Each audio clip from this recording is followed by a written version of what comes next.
morning. I am in a different area right now. I'm living, well, for a week or two. I'm with my sister at her house, and wanted to show you what I'm doing. In the last day, I've pulled all of this out of what is supposed to be their garden area. I'll be retrieving some plants that are in there and so on. I've dug out some trees. I'm afraid that I'm going to need to use Kilsit or something of that kind on two of these trees, because they're not just seedlings, they're coming in under the sidewalk in the back, which means they're coming out from those trees over there. I wanted to discuss something, or at least mention something. I have lived in a desert all my life. So the main focus when doing desert work is retaining the water, holding the water, making sure that the water is in the soil. Right now I'm in an area that gets probably 30 to 40 inches of rain a year. I was talking to my brother-in-law, and he raised his eyebrows and said probably more. So 4 days or 3 days after a heavy rainstorm, the soil is still wet. It is partially clay. I'm not sure. He says that it's a sandy loam. I'm not finding much sand in there until I get down more than a foot. So the sand, yeah, I can see the sand, but this area has been cultivated as a flower garden for many, many years, and that's not sand. So I'm going to be covering all of that with cardboard and hopefully wood chips. We'll have to wait and see if we can get some wood chips.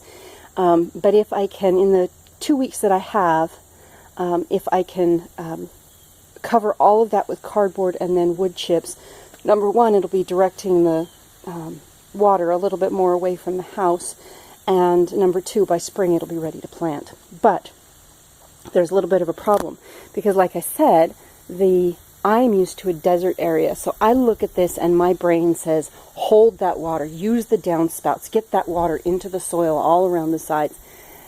But if it rains so much, that's detrimental to the foundation of the house and doesn't help the plants, it just drowns them.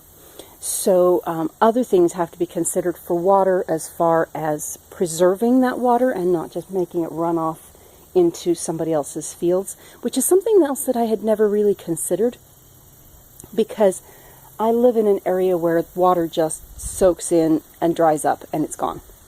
3 days after a major rainstorm at home, the sand or the dirt, the soil, would be dry again, unless it's actually covered by something. Wood chips is my choice, but I've never had to consider the possibility of excess water before. So that's something that I'm working on.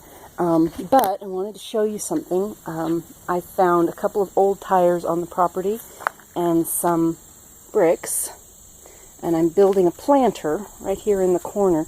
Now he says, my brother-in-law says, that there are a lot more bricks around the property, and so I've been scrounging, looking around for them.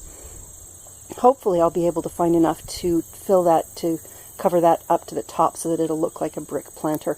I've got some bits and pieces down around the base that I could use for the top, but that's one of the projects that I've been working on. So I've got about 2 weeks here. I'll be taking a hiatus in the middle, going to visit a friend.